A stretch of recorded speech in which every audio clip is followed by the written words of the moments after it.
ট্রেনে উঠে জানালার পাশে সিটটা পেয়ে গিয়ে বসে পড়ে মোবাইলটা বের করে হেডফোনটা কানে দিয়ে গান শুনছিলাম। আমার সামনের সিটে একজন বয়স্ক ভদ্রলোক বসেছিলেন। দুপুরের সময় ট্রেনে যাত্রীও খুব কমই ছিল।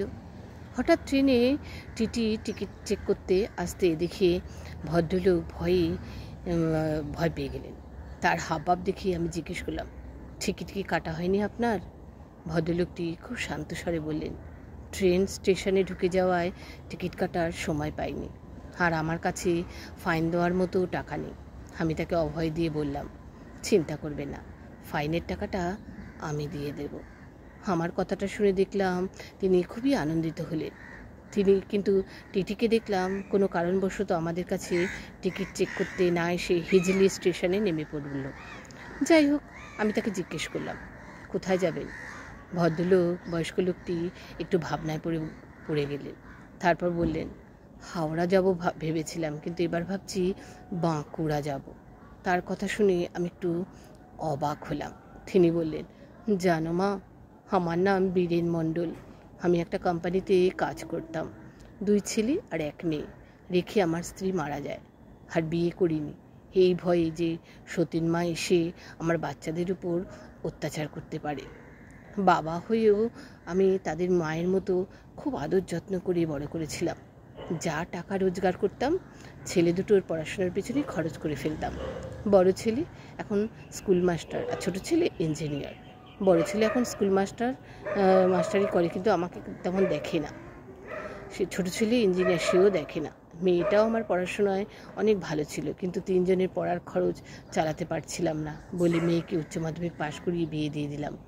বড় ছেলে দাঁতনে থাকে আর ছোট ছেলে হাওড়াতে। আমি বললাম, তাহলে আপনি ছোট ছেলের কাছে যাবেন?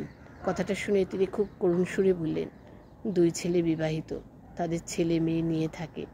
আমাকে তারা ভাগ করে নিয়েছে। আমি অবাক হয়ে জিজ্ঞেস করলাম, ভাগ করে নিয়েছে মানে?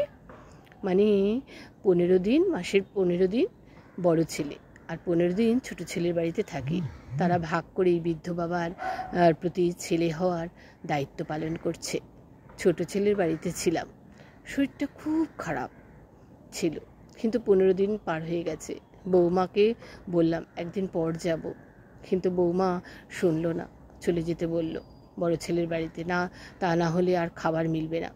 অসুস্থ শরীর নিয়েই আমি বড় ছেলের বাড়িতে এসে দেখি দরজায় তালা মারা। তারা জানে আমি আসবো, তবুও কোথায় যেন বেড়াতে চলে গিয়েছে পরিবার নিয়ে। আসলে তারা কেউ এই অসুস্থ বুড়োটা দেখভাল করার দায়িত্ব নিতে চায় না। কথাগুলো বলতে বলতে বীরেনবাবুর চোখ দিয়ে জল গড়িয়ে পড়ছিল। আমি তাকে সান্ত্বনা দেওয়ার ভাষা খুঁজে পাচ্ছিলাম না। তিনি কাঁদতে কাঁদতে দুঃখ প্রকাশ করে বললেন, ছেলে দুটোর পরিবর্তে মেয়েটাকে যদি উচ্চশিক্ষায় শিক্ষিত করতাম তাহলে খুব ভালো হতো, জানো মা। মেয়ে বাঁকুড়াতে থাকে, জামাইয়ের একটা ঘুষিয়াল দোকান আছে। আর্থিক অবস্থা তেমন ভালো নয়। মেয়ে আমার অঙ্গনওয়াড়িতে একটি কাজ করে। অনেকবার ডেকেছে, বাবা তুমি আমাদের বাড়িতে এসে থেকো। ছেলে থাকতে মেয়ের বাড়িতে গিয়ে থাকা সমাজ ভালো চোখে দেখে না, তবুও মেয়ের বাড়িতেই যাব ভাবছি। আমার কাছে ভালো খাওয়া দাওয়ার চেয়ে একটু ভালোবাসাই অনেক বেশি মূল্যবান। মেয়ের কাছে গিয়ে তার কাছে ক্ষমা চাইব প্রথমে, আর তার ভাইদের পড়াশোনার খরচ চালানোর জন্য তার পড়াশোনা বন্ধ করে দিয়ে তার জীবনের স্বপ্নগুলো আমি ধ্বংস করে দিয়েছি। তখন ভাবতাম মেয়ের তো বিয়ে হয়ে যাবে, শ্বশুরবাড়ি চলে যাবে, বুড়ো বয়সে দেখাশোনা তো ছেলেরাই করবে। তাই মেয়েকে আর পড়ালাম না, তার স্বপ্নগুলো ধ্বংস করে দিয়েছিলাম।